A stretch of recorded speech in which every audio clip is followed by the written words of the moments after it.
Hi, and welcome to the How We Change the World podcast. I'm your host, Deborah Rowan, and today I have a truly remarkable guest. Her name is Madhvi Chittoor, and she is a 12-year-old climate activist. She was inspired by a documentary she saw when she was just 5 years old about plastics in the ocean, and she wrote a book about seagulls eating plastic when she was just 6 years old. Now, not that many years later, she has made a lot of change happen in the world, and she continues to do it every single day.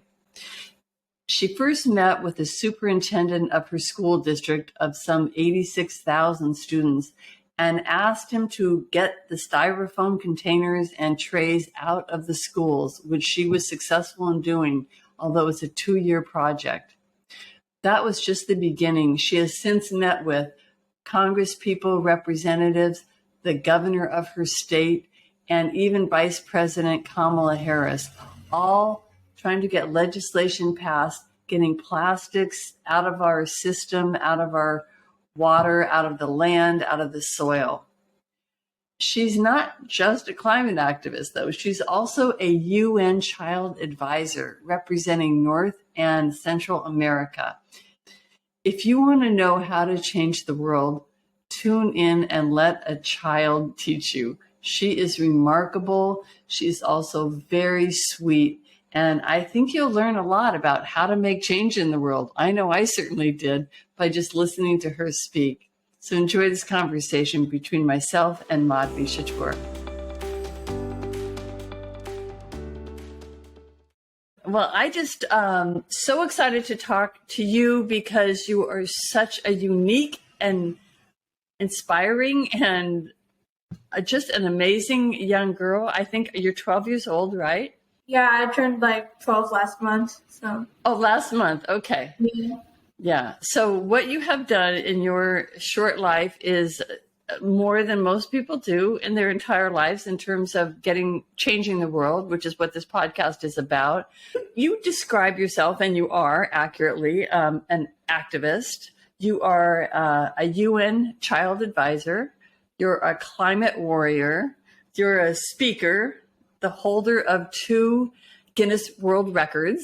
You're a composer. I think I also saw that you have a black belt in Taekwondo. Is that correct? Taekwondo. Yeah. So we don't want to mess with you. You're also the founder of the nonprofit Madhvi for Ecoethics, which is on the wall behind you. It looks like you have the website. Yeah, this is a nonprofit, so we'll leave that up there, but I'll also put that on the show notes so people can, check that out later. All of which we're going to talk about in some detail. You've been an activist since what age, would you say? I started when I was 5 years old. 5 years old. What was it that happened that made you decide you needed to do something? Yeah, so I just want to say, yes, I'm Madhvi Chittoor, and I fight for every living being's fundamental rights to clean air, clean water, clean soil, clean food, and great health for my generation and future generations. So, yes. Is that your mission statement, your purpose? What do you... I just like saying that is what I fight for. And I noticed when you said it that your body kind of changed, like it gave you some kind of a power or something. Do you feel that way? It gives me a good boost and gives me more motivation to continue what I'm doing. Yeah. So you're always repeating what it is kind of that's your North Star or what it is that you're here to do. And that's really interesting. Yeah. So what inspired me was when I was 5 years old, I watched with my family the CNN documentary called Midway, the Plastic Island, and it was aired when President Obama was visiting that island to inaugurate the Midway Atoll National Refuge, and the documentary was really sad. It showed the Great Pacific Garbage Patch, heaps of plastic trash on the shores of Midway Island. There were birds like albatross. They were scooping plastic along with their prey and feeding it to their chicks. A big styrofoam ball was floating, and pieces were pulled off from it by the ocean waves, and birds were all dying because they ate the plastics. And and the bodies decomposed, but like the plastics, they were still there. And another sad thing is that Midway Island is in the middle of nowhere in the Pacific Ocean, and it's really far away from civilization. And it means like the trash has been carried by the ocean currents. And so this inspired me to take action. Well, okay, so but a lot of 5-year-olds could watch that and nothing would happen. So, I mean, do you remember what happened? Like, did you feel emotional, or did you feel something that made you feel like, because most little kids at 5 years old, you were a little kid, would not be thinking, oh, I should do something about this. So what made you think that you should do something about it? Or do you remember? I mean, it was quite a while ago. I think I was just like, wow, this is really sad. I cried that night after. You did? Thought, yeah. And so I'm like, I talked to my mom about it. I'm like, Mom, let's do something about it. And so that's, yeah. Well, so I read your book that you wrote. So you wrote a book about it. What was it called? It's called Is Plastic My Food? And you also did the illustrations in it. And I have to say, they're much better than what I could do right now, which isn't saying a lot, but honestly, they were good illustrations. Thank you. And it helps, because other kids were, I mean, they were simple, but they really told the story in a very short and really a powerful way. So that was a great first book for you. Yeah, thank you. So I don't know, do you remember what the next thing that you became, that you took action for was? So I think I worked with the then U.S. Congressman, Mr. Ed Promoter, and then Governor, Mr. John Hickenlooper, to declare April as Plastic and Styrofoam Pollution Awareness Month. And I think I was 6 when I did that. Oh, so, yeah. Okay. All right. So you're 6 years old and you're dealing with the governor. And okay, how do you do that when you're 6? Like, did you talk to your mom and dad and say, can you get me, how do you go about that? Do you remember? Like, no, I mean, you didn't call the governor on the phone, right? No, I didn't. Yeah. I didn't remember. I think there was like a meetup, maybe. Yeah. I think I spoke with them personally, with them directly, and that's how I did it. But I don't remember. Sure. So, I mean, but what gave you the confidence to think that a little kid could do that? That you could talk to the governor and say, we need to have a plastic and styrofoam awareness month? Like, why would you think that you had the power to do that? The reason I'm asking the question is because it's so unusual what you're doing. And I want not just kids, but even adults to know that you can do things like that. But you have to think that you can do those things. And you did think that you could. So I'm wondering why. So I did not think that I was doing something weird. I was just focused on doing the work. I wasn't thinking about all of that. That's so interesting. So you were so concerned about the issue that's what you were focusing on, not whether or not you were the one. Yeah. Yeah, I really wanted this to happen. Wow. That is, I'm even more inspired by you, and, because that's just, so I just want to mention the 3 things. So we're in we're mid-April now. And I was just looking, when I knew we were going to talk, I just started looking, well, what have you been doing lately? So I just want to mention a couple things that you did just in the last couple weeks even, or, month. April 5th, that you were in this worldwide climate justice teach-in, which was sponsored by UCAR, which is a University Corporation for Atmospheric Research. Yeah. And they work with NCAR, which is the National Center for Atmospheric Research. And that's in Colorado, that's in Boulder. So that's high-level stuff. So I'm wondering, they asked you to come and talk to other kids, or who are you talking to when you were at that teach-in? So this was an online seminar, and so I was speaking with like a reporter, and she asked questions. She also allowed like a Q&A, And so I answered their questions. Like, it was, and what was that? What was that subject? Was that about plastic and styrofoam, or was that about PFAS? About just basically what I do, my journey. Oh, I see. Like in an interview. I see. Okay. So yeah, it was kind of like an interview, but I mainly spoke about my like efforts about styrofoam and also about PFAS. Oh, you did speak about that. Yeah. Okay. Well, we'll talk about PFAS in a minute because that's something that many people are still not aware of, and it's such an important subject. So we'll definitely, I'll ask you more about that. But I wanted to just say in March, you addressed the UN General Assembly. So you were up on the stage at the UN General Assembly at the UN Water Conference. And my cat was what's your cat's name? Krishna. What is it, Krishna? Yeah, Krishna. Oh, I'm so glad you brought Krishna in for the interview. Was that the first time that you've been at the UN speaking? Or have you been to the UN before? So this was the first time that I got an opportunity to like address the General Assembly. I was really thrilled about it. I bet. Yeah, I talked about PFAS there. It was great. I was really happy. Yeah. Yeah, you looked very confident. I was. You didn't even, were you nervous getting up on the stage? Up on the lectern? I'm never nervous at all when it comes to these things because like I'm always polite but firm, and I've done this many times. So I'm not nervous. Wow. All right. Well, that helps a lot, I think. But you were. I mean, that leads to the point that you are a UN Child Advisor. And that's actually something I've never heard of before. And I think you're the only one from the U.S. Is that correct? Or the first one, maybe?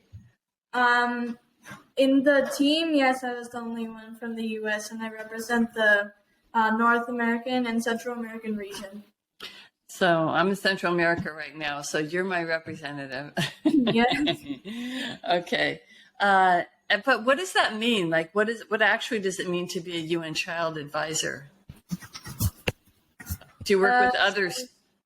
Yeah, so basically I am a part of like a team of 12 other kids, so like 13 in all. And they're from like all over the world, various countries, Dubai, Kosovo, Vietnam, Samoa, Zambia, Rwanda, India, Colombia, etc. And we call ourselves as CAD, which stands for Children Advisory Team. And this team was formed for the formulation of the UN General Comment number 26. It was a guidance for the governments to protect children's rights that are affected by the environmental and climate crisis. And we read once in a month among ourselves, and then quarterly with like adult experts from UNCRC, UNICEF, UNESCO. Really? What an opportunity. And how long will you have that position? I'm not sure. It's until like after the formulation is finished, and then a little longer. So, wow. So you meet with all do they all speak English? All the other advisors? Child advisors? Then some speak Spanish and some speak Portuguese. We have some interpreters there. Oh, you have interpreters. So is it a virtual meeting that you have? It's an online thing. Wow. Do you enjoy it? Has it been something that's been rewarding already? Yeah, it's actually a great experience for me to meet with other children and others, and meeting with the UN and meeting with people all across the world. Has anything surprised you about who you've met or what they're talking about or their level of being able to communicate? Because you speak at such an adult level because you've had such experience and you're obviously very intelligent. I mean, do you feel like you communicate with them in a similar way? That they are all... I think so. It's kind of a hard question to answer. It is a hard question, and I appreciate your acknowledging that. I guess I'm just trying to picture what that conversation would sound like. Like I would like to be a fly on the wall listening to these children talk about such important, weighty issues. You know, they're not, it's not like you're talking about, you know, what you wore to school the other day. Right. It's very important what we talk about. Yeah. They're all as concerned about the environment, I assume, as you are, and that's why they're in that position. Yes. And we also, you know, like we share our findings and we like on the impact of climate crisis on children. And we also create like surveys, questionnaires, videos, comics, etc. to like raise awareness. So we do a lot there. Well, can we talk now about I don't know how old you were. I know it's 2017. What year were you born? I should be able to figure that out. Were you born in 2017? I think I was 6 years old. No, so you're born in 2011. Is that right? Okay. So you were 6 years. So I'm just trying to get this straight. Let's talk about your efforts to get styrofoam containers out of your school cafeteria. And I'm wondering how old you were when you started, but it sounds like you were only 6 when you started that process, or 7 maybe. Anyway, you were very young. Yeah. So then how did you get the idea to try to get styrofoam out of your schools? Because, you know, not everybody thinks of that. Yeah, so, you know, after I met with U.S. Congressman Mr. Ed Promoter and then Governor Mr. Hickenlooper to declare April as Plastic and Styrofoam Pollution Awareness Month, I was concerned about like the school cafeterias using these styrofoam lunch trays because styrofoam is the type of plastic sticks and is non-biodegradable. It'll break down into small pieces and it'll contaminate our soil, water, air, and like our wildlife. And it's also carcinogenic because there's a chemical called styrene and it leaches into our food on contact, especially, you know, when the food is hot. And I wanted to protect the health of the students because it's risking the health of the students. That's why I decided to tackle it. Yeah. And when you came to realize what it does, it's kind of shocking to find out that it's used in schools, right? Right. Like you're eating so when you say the trays, it's like, so they actually serve the food on the styrofoam? Like they would dish up the hot food on the styrofoam or whatever cold food? It's like this would be the tray and then you would have cups of food on top, but it will still leach into the food. I see. Okay. So how did you start? Like because I think this was a 2-year process that it took to get them literally out of your school district. Right. Which, by the way, I just have to say you're in Jefferson County. That is not a small district. There's something over 80,000 students in that district. Yeah, it's 86,000 students. 86,000. So where do you start? Like, what's the first thing that you do? Talk to the principal or someone at your school? No, I wrote a letter to the then superintendent of Jeffco Public Schools. Oh, you went straight to the superintendent. Yes, I went straight to the superintendent, right. No time to mess around. Yes, and then I also started, you know, my signature campaign to eliminate them. And I collected around, I think, 1,000 signatures. 1,000? Yeah. After I spoke with him and showed him the signatures, that he set up like a task force.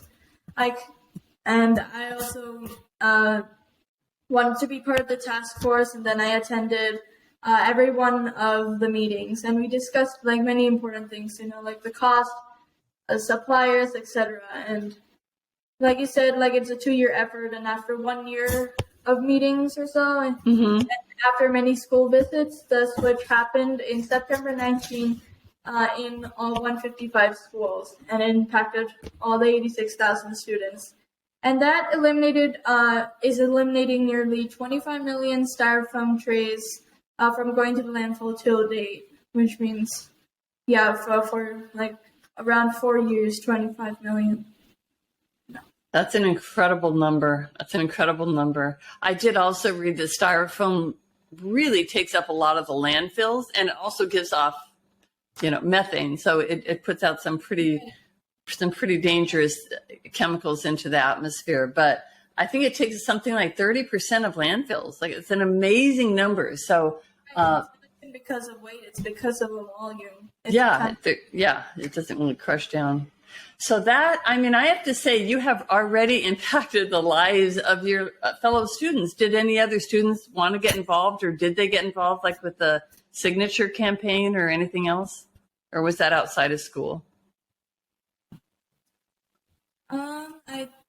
I think I've spoken with everybody, I think including my classmates as well. Yeah. Well, I hope you got a thank you note. If not, I'll send you one. Because really, it's pretty amazing. No, it's not pretty amazing. It's incredible, honestly. I mean, I just wonder, when people speak to you, are they kind of in awe? Do they kind of look at you like, are you for real? I mean, because honestly, I don't know one adult who has done this. So the fact that you're doing this as a child is really, really, really, really remarkable and unusual. Yeah. So even I keep thinking about whether you're influencing other kids, but I feel like you might be more influencing adults who feel like, well, if she can do it, I should be able to do it. So, but also I think people get stuck with how to do it, and you don't seem to have that problem. Like, you go straight to the superintendent, and the superintendent responded to you. Did that surprise you or not? Or did you expect them to? Was it a him or a her? I don't know who the superintendent was. It was a him, Dr. Okay. Okay. And he just wrote you back, you know? If I'm right, I think I sent the letter, then I also used my mom's phone. We called him, and then he said, this is a great idea, and I'll set up a task force. That's how it happened. I was really happy that he responded. I bet. And he actually listened. I was really happy. I'm glad you brought up your mom. Your mom is so nice, and I just, have spoken to her a little bit, but were your parents, have they been, obviously they've been helping, but are they sort of your influencing? Are they encouraging you to do this, or are you kind of pulling them along, or are you just kind of doing it together? Well, I tell my mom, I think, what can I do next after this? We both look together on what we can do. Mm-hmm. And she drives me. She's very kind. She drives me everywhere, all the places that I need to go. Do you have brothers and sisters?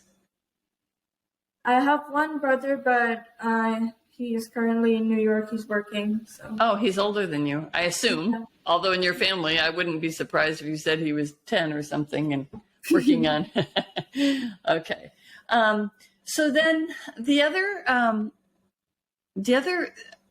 sort of major contribution, one of them that I've seen you doing, has to do with plastics in the state.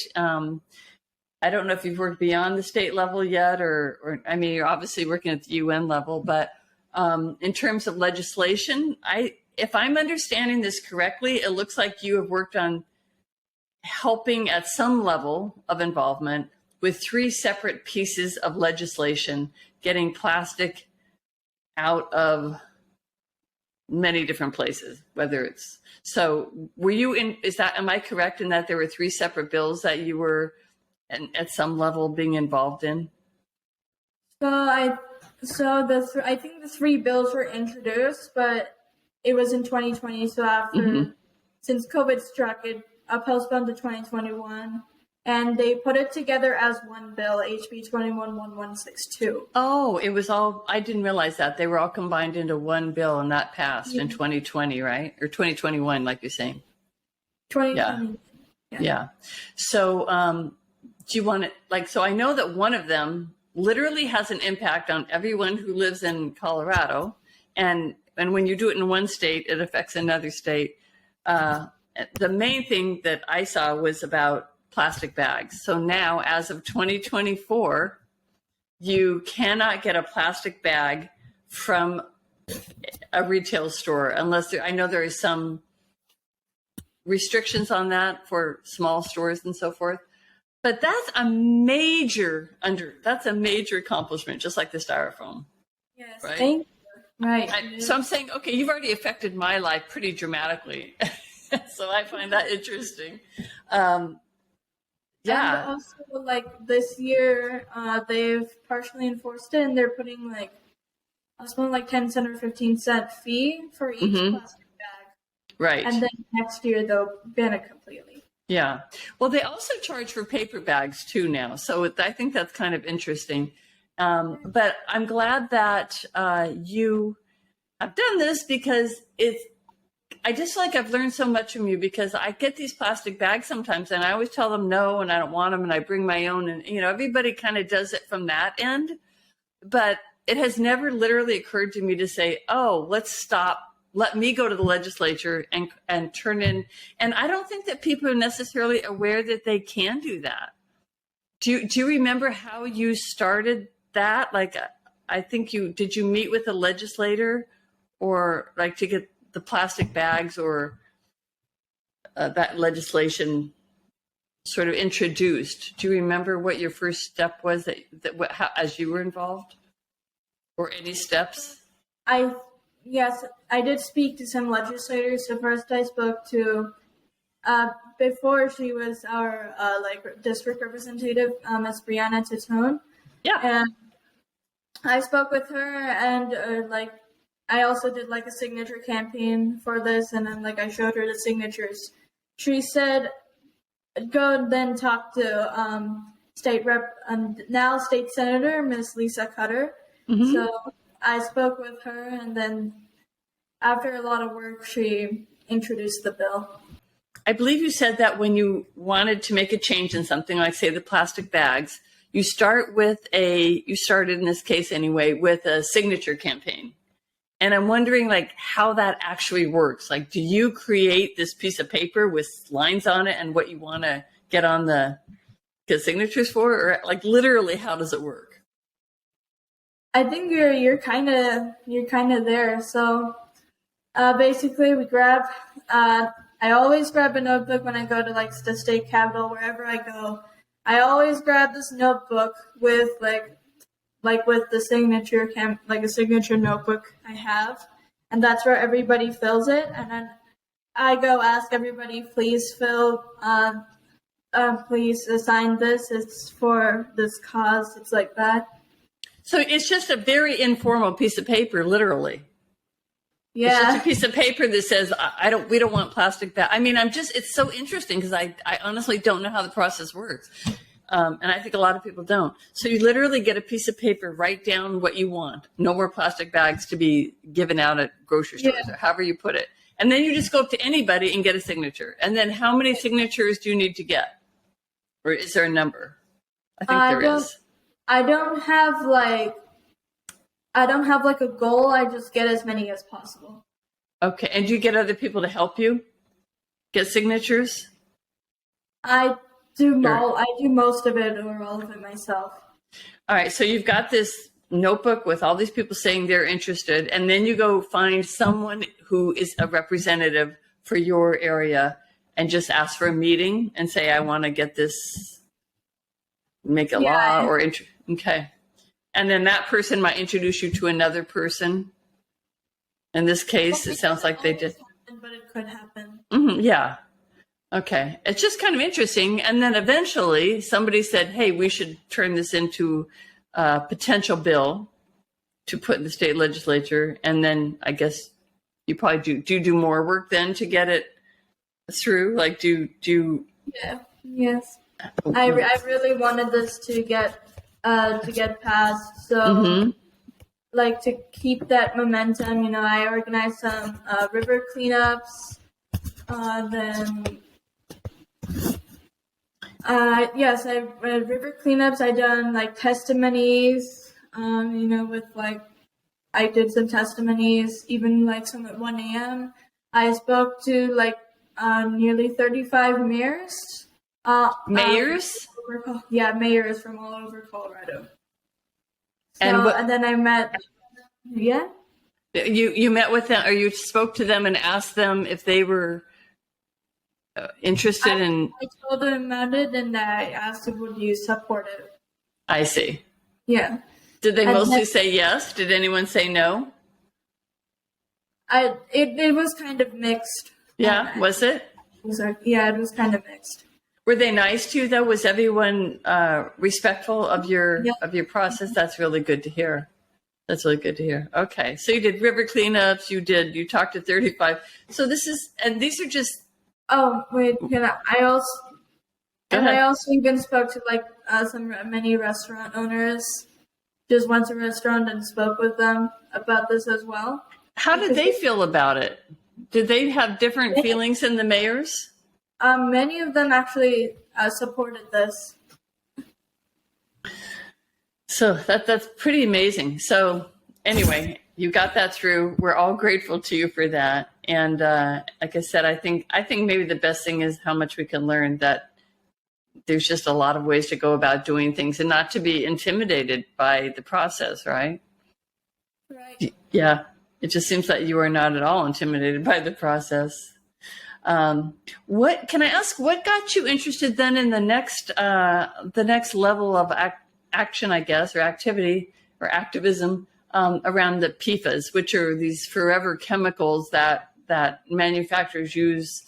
You can speak about it maybe more. Just they put it in so many things where they really don't have to, but it helps a product somewhat, right? Like it'll help like I think they put them in a pot, like for cooking, so that the handle doesn't get hot.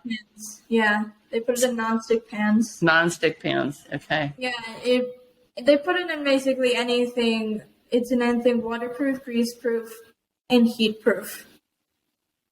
Like anything. Okay, interesting. So even clothing or materials like for a couch or something, I think. Anything if clothing has it, then yeah, furniture, rugs, carpets, it's cosmetics, and all right, firefighting foams, cleaning supplies, things like that. What first motivated you to become involved in PFAS and in eliminating them from our environment? So yeah, in 2017, I watched this news clipping with my family about this lawsuit settlement with DuPont, the manufacturer of Teflon, the nonstick material, with PFAS for $600 million or more. So then I researched. Wait, what was the 600 million? What was that number about? That's the lawsuit amount. Oh, that there is a lawsuit going on for that amount? Okay. Yeah, it's a lawsuit settlement with DuPont. Okay. Oh, with DuPont. Okay. So that's when you learned about it first. Yeah. And then I researched about PFAS, and I just came to know how bad it is. So can I say more about what it is? Absolutely. Okay. So PFAS are a group of human-made toxic, non-biodegradable, and especially like bioaccumulating chemicals that are used to make products like heat-proof, waterproof, and greaseproof. So the biggest problem is that these chemicals are, like I said, they're bioaccumulating and they're very toxic. And they contaminate our air, our water, and our soil, and they're all connected. So one gets contaminated, then all three get contaminated, and this will affect us, the wildlife, everything. Like our food, meat, dairy, cheese, vegetables, fruits, fish, beef, etc. Now they're contaminated with PFAS. So it has like direct impact on our health. And PFAS has been associated with many diseases like thyroid and hormonal imbalances, immunological defects, and like many different cancers. And children are found to have high concentrations of them in their bloodstream. And now they are found in solar panels and wind turbines. And this is important because they're saying now to switch to renewable energies. So they are now going to pose a greater threat to our environment. Well, Go ahead, I'm sorry. And that's why it's high time that all the like all countries globally ban PFAS in consumer products. So the fact that they're in wind turbines and solar panels, is that something that is currently going to be eliminated? I'm sure it must be under discussion because it's in direct contrast to green energy, to be having PFAS being distributed into the soil and the water and the air. Yeah, I'm also want to work on that as well. That's why I also want to ban PFAS on all products. And so, well, and I think they've been around since about the 1940s, and we're really starting to see now the negative effects, and we have been seeing the negative effects.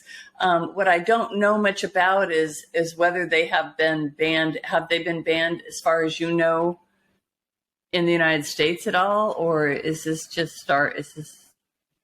sort of a new thing in terms of activism? Yeah, so I passed a bill that bans PFAS in consumer products in Colorado. I worked really hard on that bill as well. So at this time, no one in Colorado can add PFAS to anything that is manufactured in Colorado? Is that really? Right. I was unaware of that. So again, you have personally affected my life and my children's life. Think about that. Do you ever think about the number of people whose lives you've already impacted in your very, very short life? I mean, how does that feel? I rarely think about it, but when I do, it makes me feel really happy. It makes me want to continue what I'm doing and impact more people. So I wonder why you rarely think about it. Is it because you're on to the next thing? Yes, I'm very focused.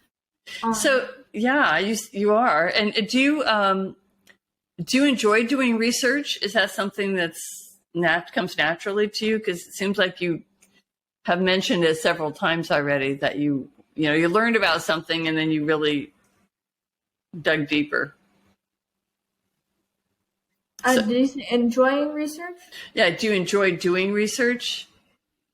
Is that? I would say that doing research is very important.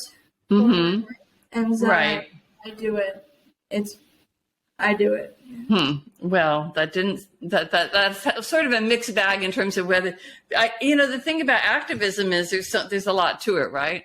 You have to do research, you have to speak, you have to act. There's so many different parts of this. Is there any part of being an activist that you enjoy the most?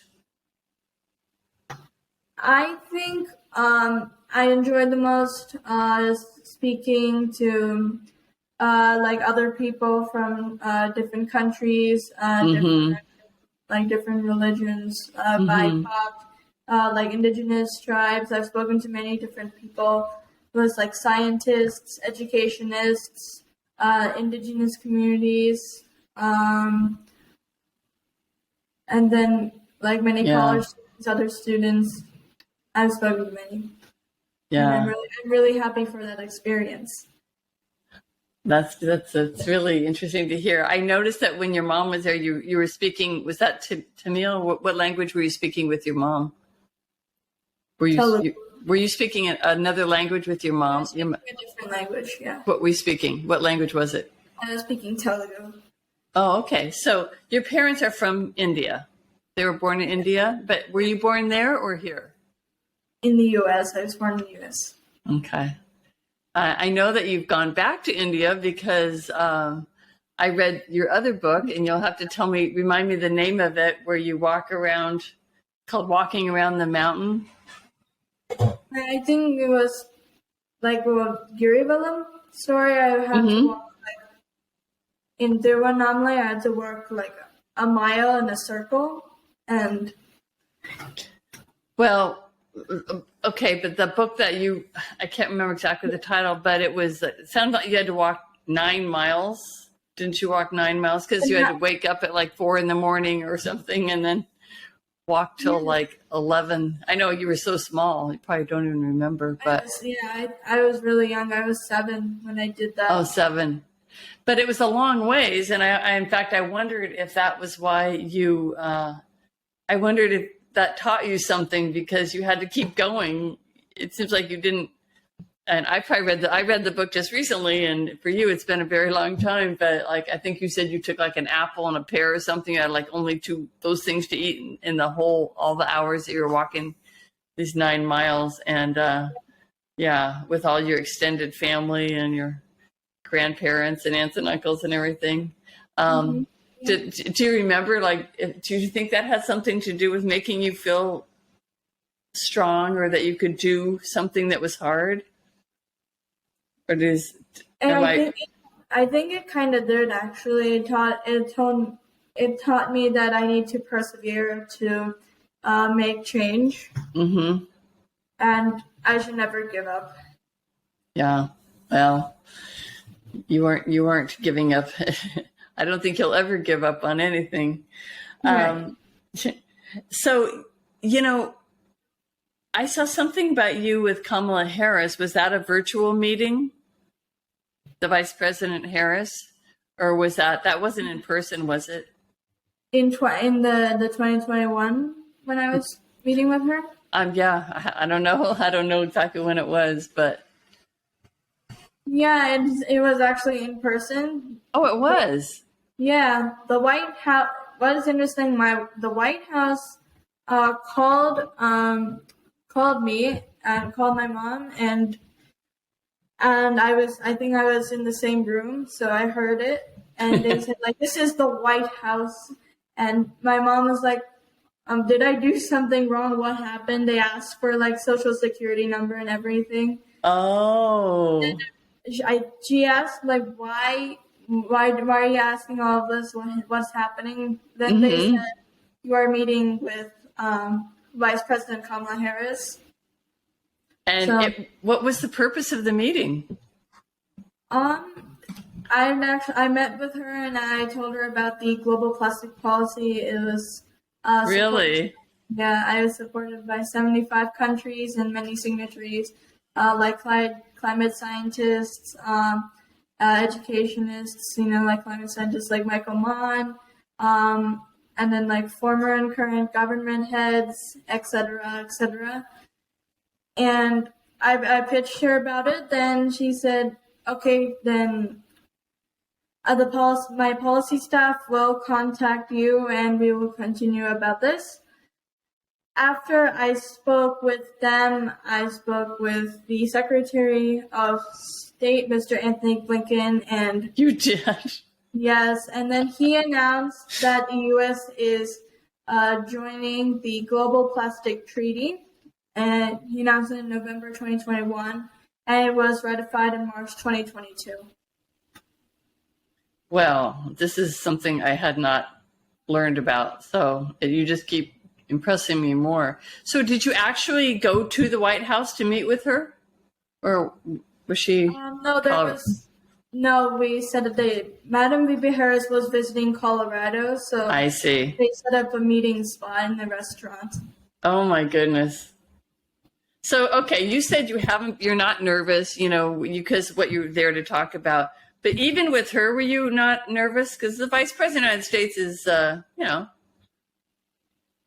pretty high position. Right, but I wasn't really nervous. I knew what I wanted to speak with her. I was ready. How long were you with her? How long were you meeting with her? It's a long. So basically, after we reached there, we spent like 3 hours waiting for her, and it was a lot of commotion. Many security people, policemen, cameramen, etc. And after 3 hours, she came in and I spoke with her for, I think, 5 minutes. And then, and I met with her for 5 minutes. My goodness. It just gets better and better. Who would you say has been your greatest inspiration or your biggest role model, maybe? For my biggest role model, I wouldn't say I have one role model because I learn from everybody I meet with because they're all different people. They all have different experiences. So I learn from everybody. So, and no one in particular has inspired you like a standout That's interesting. Nobody that stands out. Uh-huh.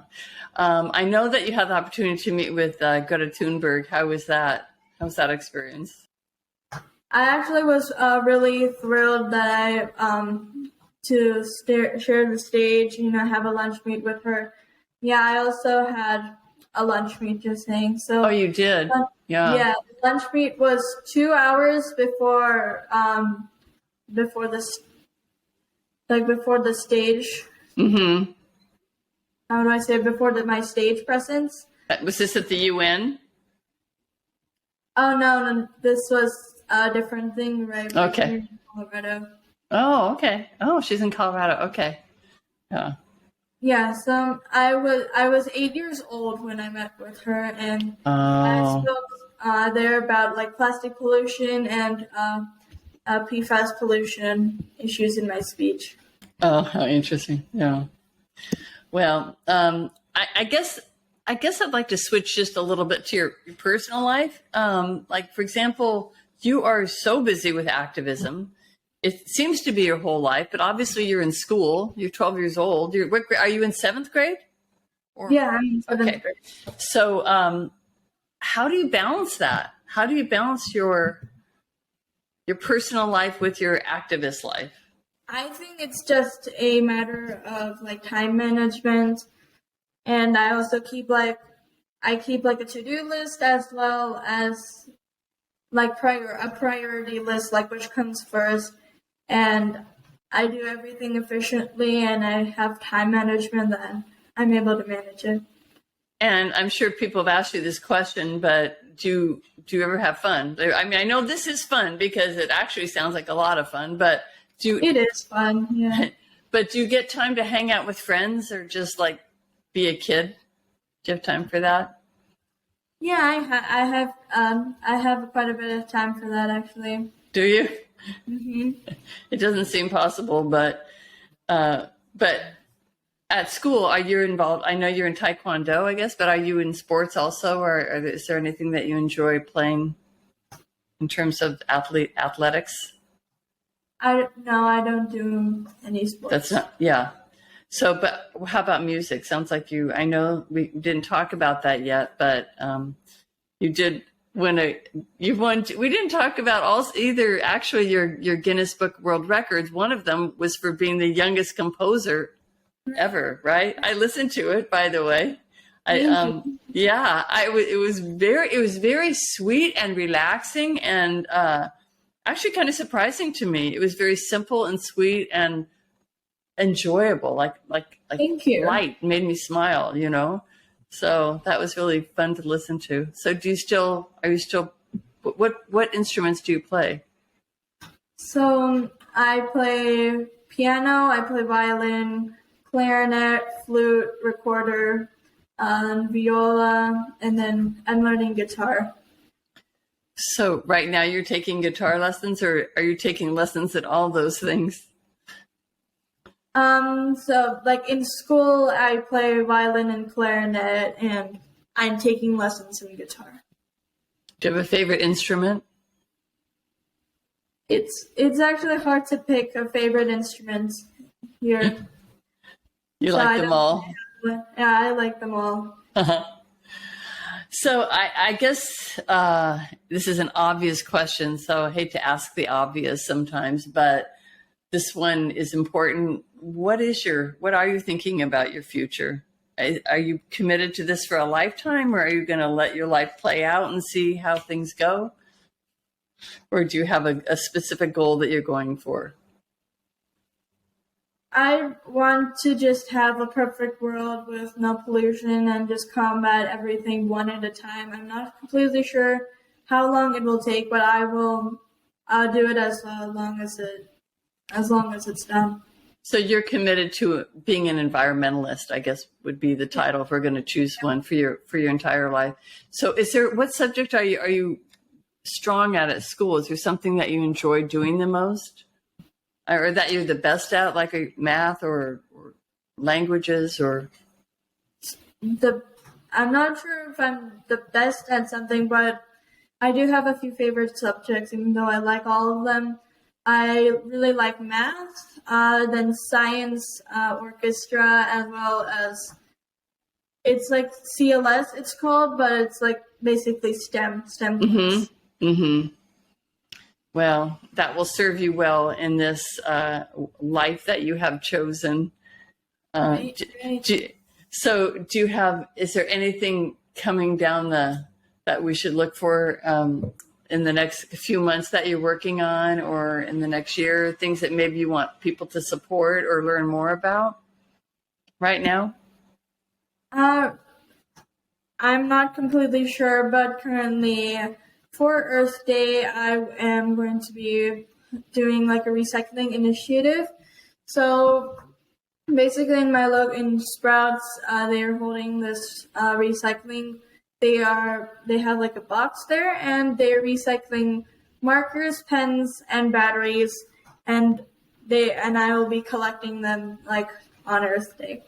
And that's did you say Sprouts is doing that, or did you say someone else? Sprouts is doing that. Sprouts marker. So tell us just a little bit about the what you did with markers already, with recycling markers. So, yeah, I remember. So this is a Guinness World Record for like most markers collected for recycling in 1 hour. So in 1 hour? Yeah. Oh, I didn't know there was a deadline. Yeah. So in 2018, I started this Every School a Green School campaign, and because I wanted to do something where I can add value. So I saw that all the markers and pens are going to the landfill after the ink is used up. Huh. So I thought of attempting a Guinness World Record for recycling markers by involving many schools and students.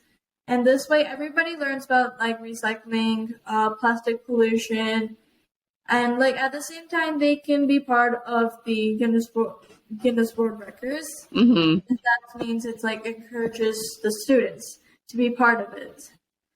And so I organized a small launch function first, and the students became motivated and joined me, and actually volunteered in marker collecting and counting. Then I wrote emails to the principals and later to the teachers as well. I printed bilingual posters in English and Spanish. Then I distributed collection bins, etc. And it took nearly 1 year for the schools to confirm their participation. My goodness. Right. That's a long time. Yeah, it is. I even actually used to call and like talk to the teachers almost every day during like my drive time, like to and from school. Mm-hmm. Like reminding them of like rules to be followed, etc., etc. Then COVID struck, so we had to like postpone the Guinness World Record to 2021. Oh. And we did the attempt on December 3rd, 2021. And then after it was done, it finally took 1 year for the Guinness World Records to award the record. And yeah. Congratulations. That's very exciting too. I'm sure. Right. I was really, really happy when I got it. Well, that's a lot of work. It's a lot of work calling teachers on your way to school and back. I mean, it's a lot of dedication, and all the work was worth it. Well, that's good because you're doing a lot of other things at the same time. It's not like that's your only activity going on in terms of the planet. I just have a couple more quick questions, and then we're getting to the end of our time. But I'm just wondering: can you think of a time when like you were working on one of these projects, or even on anything, and like your opinions and your values were different than the people that you were working with? You know, that maybe they didn't like to do the same things or care about the same things. And I'm just wondering, how do you navigate something like that? Have you been in that situation? Were you trying to work on something? Like, have other people disagreed with what I think? Because as we're working together as a planet, you know, you're working with all these other child advisors, or, you know, you're going to run into times clearly when people have they value different things. Some people value the life of an animal. Some people value the, you know, whatever, different things, different. So I'm just wondering, have you run into that before where you've had to figure out how to work with people who don't have the same opinions or the same maybe experience as you and don't see things the same way? Right. I have seen things like that. I've seen like criticism and people having different opinions and not agreeing with me. I do convince them, or I find like a compromise or a workaround, but most of the time I convince that person or those people to see it your way. Yeah. That will come in handy in your career. Well, let me just, and have you had any like big challenges that you've had to face that maybe what was the biggest challenge you've had to face in this work? Is there anything that pops out? Like I said, so actually convincing people and getting them to actually implement things is kind of the most challenging. I bet. Right. Sometimes they say they might do things, but sometimes they don't actually. Right. Right. So you have to go back and keep. I do keep, like, for example, in my Guinness World Record, I keep reminding like the teachers and the principals to please like do it actually. So you've learned to basically do whatever it takes to make something happen. Yes. Yeah. Yes. That's what it sounds like. You don't give. Have you ever given up? Have you ever said, no, this is too hard? Hasn't happened. No. Well, you're certainly the person who should have working on all these things then, because that's what it takes, right? That's what it takes to make changes, to just not give up, because things take a really long time for that to happen. Right. Is there a way that you think we can encourage more young people, or that you can encourage more young people to become activists? A way to encourage, or tips for young people? To encourage people to work on things, you know, to take this personally. I'm sure you wish adults would as well, but if we're just for right now to talk about other kids, is there a way that you've already tried to encourage other young people to become activists or to take some action? I don't think that's also kind of a hard question, but they I just tell them to like join my seminars and like other things, seminars and meetings. Has that worked? Yeah, they themselves have become an activist. They also have reached out to me as well. So you just let them know, like basically by educating them about what you're doing, that inspires them. Right. Yeah, probably by things that's happening, all the climate crisis. Yeah. Okay. Not everybody wants to think about it, but unfortunately it's something that doesn't fix itself. So right. Well, Madhvi, I just want to thank you so much for your time and for your amazing answers, and mostly for being you. I don't know how this all happened in one person, but I'm really grateful for it, and I'm really, really excited to see what you're going to do as you go forward, and I do hope that other people, young people, will listen to this and be inspired by you, because it's going to take, as strong as you are and as strong of a leader as you are, it's going to take a lot of us to do this together. So, right. But it's really, I look forward to more of your leadership in the future. And you've totally inspired me and already changed my life, both in what you've done and in what I'm learning from you about how to act. So thank you. No, thank you. All right. You take care. We'll be watching.